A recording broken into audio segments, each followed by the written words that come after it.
Hai teman-teman, Assalamualaikum warahmatullahi wabarakatuh. Saya Astri Lestanti. Aku di sini akan menjelaskan tentang sedikit apa sih pengertian desain penelitian itu. Tapi sebelumnya kalian jangan lupa ya, like, comment, and subscribe dan nyalakan loncengnya. Oke, sekarang pengertian desain penelitian. Desain riset adalah kerangka kerja atau rencana untuk melakukan penelitian yang akan digunakan sebagai pedoman dalam mengumpulkan data dan menganalisis data.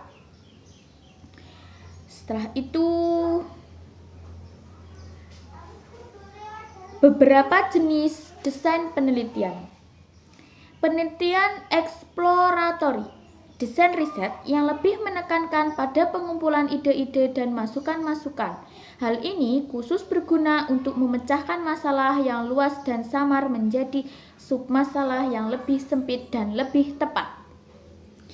Penelitian deskriptif, desain riset yang lebih menekankan pada penentuan frekuensi terjadinya suatu atau sejauh mana dua variabel berhubungan. 3. Penelitian sebab akibat atau causal, desain riset yang lebih menekankan pada penentuan hubungan sebab dan akibat. Pengertian penelitian eksploratory. 1. Tujuan riset eksploratory adalah untuk menjaga atau membedah satu masalah secara menyeluruh dengan teliti untuk memperoleh wawasan dan pemahaman. 2. Beberapa manfaat eksploratory. 1. Memuaskan atau membuat batasan masalah secara lebih tepat dan rinci. 2. Mengidentifikasi alternatif arah tindakan. 3. Merumuskan hipotesis. 4. Mengisolasi perubahan kunci dan saling hubungannya untuk penyelidikan lebih lanjut. 5. Memperoleh gagasan untuk mengembangkan pendekatan terhadap masalah. 6. Membuat prioritas untuk penelitian selanjutnya.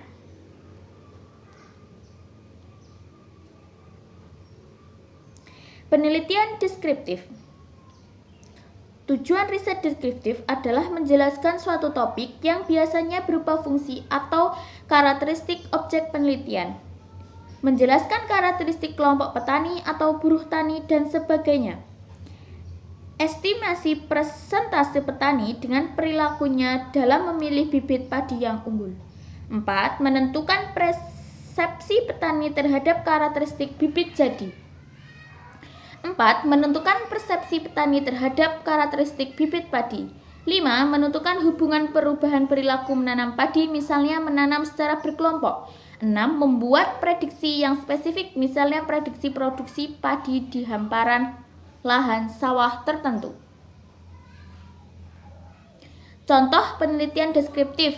1. Kajian pasar, kajian saham, kajian analisis, kajian citra, kajian penggunaan produk, kajian distribusi, kajian penentuan harga, kajian iklan. Bisa dilihat ya teman-teman pengertiannya. Itu rancangan penelitian jangka waktu panjang. Longitudinal research design. Tipe rancangan riset yang menyangkut responden tertentu dari elemen populasi yang dihitung berulang-ulang.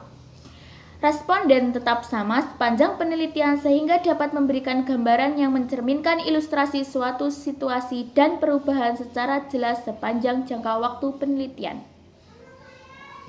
Penelitian sebab akibat. Tipe riset ini bertujuan untuk memperoleh kenyataan yang hubungannya bersifat sebab akibat.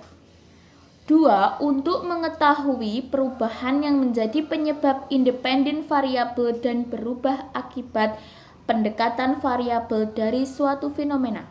3. Untuk menentukan sifat atau hakikat hubungan antara penyebab dan akibat yang akan dibuat prediksinya. Hubungan antara penelitian eksploratory, penelitian deskriptif, dan penelitian sebab akibat. 1. Jika hanya sedikit informasi yang diketahui tentang masalah yang akan diteliti, maka riset eksploratory dilakukan sebagai perintis untuk dapat merinci suatu masalah, membuat arah dan langkah-langkah selanjutnya. Kedua, riset eksploratory umumnya diikuti oleh riset deskriptif atau riset sebab akibat. Tidak selamanya riset dimulai dengan riset eksploratory karena hakikatnya riset tergantung dari sesuatu yang dihadapi. Riset kepuasan konsumen yang dilakukan tiap tahun misalnya tidak perlu dimulai dengan riset eksploratory. Yang terakhir, riset eksploratory dapat membantu pemahaman riset deskriptif atau riset sebab akibat. Riset tentang penentuan harga yang dihasilkan oleh riset sebab akibat akan dideskriptif sukar dipahami oleh para manajer sehingga pemahamannya perlu dibantu dengan riset eksplorasi. Nah, itu sedikit penjelasan tentang desain penelitian ya teman-teman. Selanjutnya bisa dipahami sendiri ya, atau kritik dan sarannya kalian komen di bawah. Biar sama-sama belajar ya teman-teman.